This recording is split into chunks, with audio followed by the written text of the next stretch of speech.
안녕하세요. 오늘 우리는 잠언 21장 15절에서 23절 말씀을 함께 묵상하려 합니다. 먼저 오늘 말씀의 핵심 구절인 15절을 함께 읽겠습니다. 정의를 행하는 것이 의인에게는 즐거움이요 죄인에게는 패망이니라. 사랑하는 여러분, 잠언은 우리에게 삶의 실천적 지혜를 가르치는 책입니다. 오늘 본문은 특히 공의 지혜, 혀의 사용에 관해 분명하고도 실제적인 지침을 줍니다. 우리는 오늘 이 말씀을 세 부분으로 나누어 살펴보겠습니다. 첫째, 공의의 기쁨과 악의 패망. 둘째, 지혜를 떠난 자와 얻은 자의 삶. 셋째, 말의 힘과 혀를 지키는 삶. 첫 번째로 15절은 말씀합니다. 정의를 행하는 것이 의인에게는 즐거움이요 죄인에게는 패망이니라. 이 한 문장은 단순한 도덕적 진술을 넘습니다. 공의가 실현될 때 그 공동체는 숨을 쉽니다. 공의는 억눌린 자를 일으키고 부정한 것을 드러내며 상처 입은 공동체를 회복합니다. 의인에게 공의가 실현되는 것은 무거운 의무가 아니라 기쁨입니다. 왜냐하면 공의는 하나님의 성품을 닮아가는 행위이기 때문입니다. 반면 악인에게 공의는 패망입니다. 불의로 얻은 즐거움은 길지 않습니다. 하나님은 결국 공의를 세우시는 분이시기에 불의는 파멸로 이어질 수밖에 없습니다.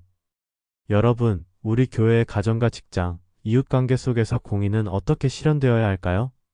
작은 불의도 눈 감지 않는 마음, 불편함을 감수하더라도 진실을 말하는 용기, 피해자를 돕는 손길, 이것들이 바로 공의의 길입니다. 공의를 행하는 삶은 우리를 기쁘게 하며 공동체를 살립니다. 이제 16절부터 본문은 지혜를 떠난 자의 삶과 지혜를 얻은 자의 삶을 대조합니다. 16절은 명철의 길을 떠난 자는 사망의 회중에 거한다고 말씀합니다. 이것은 극단적 표현으로 들릴 수 있지만 본질은 분명합니다. 지혜를 포기하면 삶의 방향이 무너지며 결국 파멸로 향합니다. 17절은 연락과 쾌락을 사랑하는 자가 가난해짐을 말합니다. 육체적 쾌락이나 즉시적 위안에 집착하면 장기적 생명이 손상됩니다. 우리는 때로 너무 빨리 위로받고 싶은 마음에 빠집니다. 그러나 지혜는 절제와 미래를 보는 눈을 줍니다. 18절과 19절은 악인의 운명과 다툼의 폐해를 말합니다. 불의는 결국 다른 이의 대신이 되어 심판을 받게 되고 다투며 성내는 자와 사는 것보다 광야에서 홀로 사는 것이 낫다는 비교는 관계 파괴의 심각성을 경고합니다. 가정과 교회에서 다툼이 지속되면 공동체는 무너집니다. 20절은 반대로 지혜 있는 자의 집에는 귀한 보배와 기름이 있음을 말합니다. 보배와 기름은 하나님의 선물을 상징합니다. 지혜로운 사람은 그것을 삼키지 않고 지혜롭게 관리하며 보존합니다. 즉, 받은 것을 탐욕으로 삼지 않고 나누며 살 때 생활에 풍요가 임합니다. 21절은 공의와 인자를 구하는 자가 생명과 공의와 영광을 얻는다고 선포합니다. 공의와 인은 하나님의 성품입니다. 우리가 그것을 따라 살 때 삶은 단지 물질적 풍요가 아니라 영적 생명과 존귀를 얻게 됩니다. 22절은 지혜로운 자가 용사의 성을 얻는다고 말합니다. 비유하자면 지혜는 안전하고 견고한 성을 주어 어떤 위협에도 흔들리지 않게 합니다. 지혜는 단지 지식이 아니라 하나님을 경외하는 실천적 삶입니다. 23절은 입과 혀를 지키는 자는 자기의 영혼을 환난에서 보전하느니라고 말합니다. 말 한마디가 생명을 살리기도 하고 관계를 파괴하기도 합니다. 여기서 말의 절제는 곧 지혜의 실천입니다. 지혜를 떠난 삶은 파괴로, 지혜를 얻은 삶은 생명과 회복으로 나아갑니다. 우리의 선택은 매일의 생활 속에서 드러납니다. 이제 말의 힘에 대해 조금 더 깊이 묵상하겠습니다. 23절은 혀를 지키는 자가 환난에서 자기 영혼을 보전한다고 합니다. 혀는 작은 기관입니다. 그러나 그 영향력은 가히 거대합니다. 가정 안의 말, 직장 속의 말, 길 위의 말, 모든 말은 상처를 주거나 치유할 수 있습니다.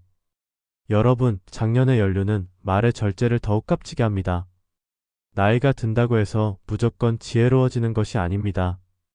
그러나 경험을 통해 혀를 다스리는 법을 배운다면 그 혀는 공동체를 살리는 도구가 됩니다. 구체적으로 실천할 수 있는 것들을 제안합니다. 첫째, 화가 치밀 때 즉시 말하지 마십시오. 10초만 숨을 쉬고 기도로 마음을 다스리십시오. 둘째, 상대를 비난하기 전에 그 입장을 먼저 물어보십시오. 이해하려는 자세가 말의 폭을 줄입니다. 셋째, 서로 좋은 말, 격려의 말을 습관화하십시오. 작지만 지속적인 칭찬은 공동체를 살립니다. 여기 두 분의 이야기를 나누겠습니다. 한 권사님은 가정불화 가운데 순간의 말로 큰 상처를 주고받았지만 이후 혀를 절제하는 훈련을 통해 가정의 평화를 회복했습니다. 한 집사님은 직장에서 억울한 대우를 받았지만 즉각적인 반응을 멈추고 기도로 대응함으로 결국 화해의 길을 열었습니다.